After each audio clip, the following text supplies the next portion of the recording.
আমার খিচুড়ি রান্না প্রায় কমপ্লিট। এখন হচ্ছে ফোড়ন দিয়ে ভালো করে নেড়ে চেড়ে নিচ্ছি। আজকে ইফতারিতে আমরা সবাই পাতলা খিচুড়ি খাবো।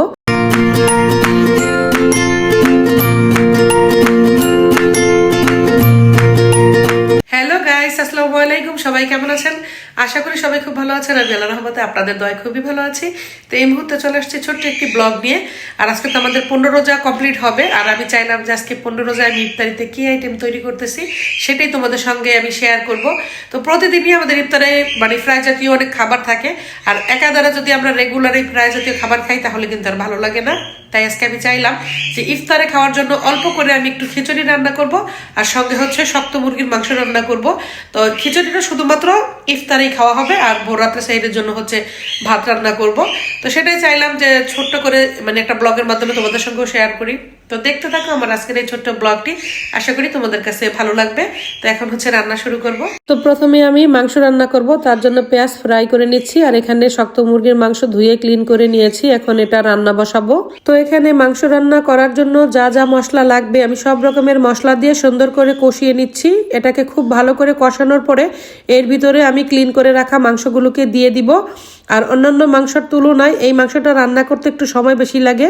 তো মশলাটাকে ভালো করে কষানোর পরে এর সাথে আমি মাংসটাকে অ্যাড করে দিলাম। এখন এটাকে খুব ভালো করে নেড়ে চেড়ে বেশ কিছুক্ষণ সময় নিয়ে কষাবো। তারপরে এর ভিতরে হচ্ছে আমি এই গরম পানিটা দিয়ে দিব। যে কোনো মাংস রান্নার ক্ষেত্রে গরম পানিটা দিলে মাংসের যে স্বাদটা সেটা ব্যালেন্স ঠিক থাকে। তো বন্ধুরা এখন হচ্ছে খিচুড়ি রান্না বসাবো। তার জন্য এখানে পেঁয়াজের সাথে তেজপাতা, এলাচ, গরম মশলা ফ্রাই করতেছি। আর এই পাশে ডাল নিয়েছি। তো আর এই পাশে হচ্ছে আমি গরম পানি দিয়েছি খিচুড়িতে দেওয়ার জন্য। আর এই পাশে মাংসটা হচ্ছে। তো ভাবলাম মাংসটা হতে হতে এই পাশে খিচুড়ি রান্নাটা বসিয়ে দেই। তো আমি চাল আর ডাল একসাথে খুব ভালো করে নেড়েচেড়ে ফ্রাই করে নিচ্ছি। এটাকে ভালো করে নেড়েচেড়ে ফ্রাই করার পরে এর ভিতরে পরিমাণ মতো পানি দিয়ে দিব। তো এখন হচ্ছে আমি মিষ্টি আলু, গোল আলু, গাজর এবং টমেটো কেটে নিব খিচুড়িতে দেওয়ার জন্য। খিচুড়িতে সবজি দিলে খিচুড়িটা খেতে খুব ভালো লাগে। তো খিচুড়িতে আমি সব রকমের সবজি অ্যাড করে দিলাম। বাসায় আজকে কোনো শাক ছিল না, শাকটা দিলে হয়তো আরো একটু ভালো হতো। তো বন্ধুরা এই মুহূর্তে আমার খিচুড়ি রান্নাটা প্রায় শেষের দিকে। এখন হচ্ছে এটাকে একটু ফোড়ন দিয়ে নিব। আর ফোড়ন দেওয়ার জন্য আমি এই পাশে হচ্ছে পেঁয়াজ কেটে নিয়েছি, সাথে রসুন আছে, আর এখানে ধনিয়া পাতা কেটে নিয়েছি। তো এই পাশে খিচুড়ি হচ্ছে আর এই পাশে মাংস রান্নাটা হচ্ছে। তো এখন হচ্ছে খিচুড়িতে ফোড়ন দিয়ে নিব। তো আমি খিচুড়িতে দেওয়ার জন্য ফোড়ন তৈরি করে নিচ্ছি। এখানে আমি হচ্ছে বেশ কিছু ঘি দিয়ে তার মধ্যে রসুন আর পেঁয়াজ ফ্রাই করতেছি। আর এই পাশে তো আমার খিচুড়িটা রান্না একদম প্রায় শেষের দিকে, এখন ফোড়নটা দিব।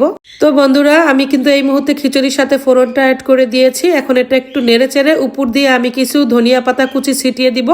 এখন পুরোটা আরেকটু ভালো করে নেড়ে চেড়ে নিলেই আজকের মতো আমার খিচুড়ি রান্নাটা কমপ্লিট হয়ে যাবে। তো আজকের মতো ইফতারিতে খাওয়ার জন্য আমার পাতলা খিচুড়ি রান্না করা কমপ্লিট। আর এই খিচুড়ি রান্নাটা আমি আমার এক পাকিস্তানি ফ্রেন্ডের কাছ থেকে শিখেছি। তো আমরা তো হচ্ছে ভাতের চিকন চাল দিয়ে খিচুড়ি রান্না করতাম, কিন্তু ওরা নাকি এই খিচুড়িটা মোটা চাল দিয়ে রান্না করে। তাই আজকে আমি ইফতারিতে এই রান্নাটা ট্রাই করলাম। আর এইদিকে তো আমার শক্ত মুরগি রান্নাটাও কমপ্লিট। এখন হচ্ছে ইফতারিগুলো টেবিলে সাজিয়ে নিব। তো আমি এখানে মালটা, পেয়ারা কেটেছি, খেজুর ধুয়ে নিয়েছি, শসা আর লেবু কেটেছি খিচুড়ি দিয়ে খাওয়ার জন্য। তো আজকে ইফতারিতে আমরা ফ্রাই জাতীয় কোনো খাবার তৈরি করিনি, শুধু 2 রকমের ফল কেটেছি আর খেজুর ধুয়ে নিয়েছি। আর এখন শরবত বানাবো। তো এখন হচ্ছে রুয়াবজা দিয়ে শরবত বানাচ্ছি। তো অনেক দিন পর ইচ্ছে হলো আজকে একটু রুয়াবজা দিয়ে শরবত বানাই, কারণ আজকে তো আমাদের রোজা 15টা হচ্ছে কমপ্লিট হবে।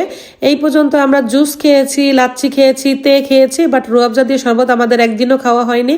তো আজকে ভাবলাম যে আমি সবার জন্য রুয়াবজা দিয়ে শরবত বানাবো। আর এই রুয়াবজা শরবতটা আমার খুবই পছন্দ, তাই আজকে আমি রুয়াবজা শরবত বানাচ্ছি। তো আজকের মতো ইফতারিতে আমার সমস্ত কিছু গোছানো কমপ্লিট হয়ে গেল। তো আজকে খুবই সিম্পল ইফতার। তো এখানে হচ্ছে আমি শরবত গুলিয়ে আমি উপর দিয়ে ইসবগুলো ভুষি দিয়েছি। এখানে খেজুর ধুয়ে নিয়েছি, এখানে মালটা আছে, পেয়ারা আছে, আর খিচুড়ি দিয়ে খাওয়ার জন্য হচ্ছে লেবু, শসা এগুলো কেটে নিয়েছি। আর এই হচ্ছে আজকে আমার পাতলা খিচুড়ি রান্না। খিচুড়িটা দেখতে খুবই লোভনীয় হয়েছে, জানি না খেতে কেমন হবে। আর এইখানে হচ্ছে মাংস, এটা হচ্ছে খিচুড়ি দিয়ে খাবো। তো বন্ধুরা এই মুহূর্তে আমি টেবিলে ইফতার সাজিয়ে আজানের অপেক্ষায় বসে আছি। তো কিছুক্ষণের মধ্যেই হচ্ছে মাগরিবের আজান দিয়ে দিবে, তখন তো আর কন্টিনিউ ব্লগটা বাড়াতে পারবো না, তাই আগেই তোমাদের কাছ থেকে বিদায় নিয়ে নিচ্ছি। তো আজকে তো আমাদের 15 রোজা কমপ্লিট হবে। তো আমি সেটাই চাইলাম যে আজকে আমি সিম্পল ভাবে ইফতারিতে কি কি আইটেম তৈরি করতেছি সেটাই ছোট্ট একটি ব্লগের মাধ্যমে তোমাদের সঙ্গে শেয়ার করি। তো আমি আশা করি আমার আজকের এই ব্লগটি তোমাদের ভালো লেগেছে। দেখা হবে পরবর্তীতে নতুন কোনো ব্লগে। সেই পর্যন্ত সবাইকে বিদায় জানাচ্ছি। খোদা হাফেজ।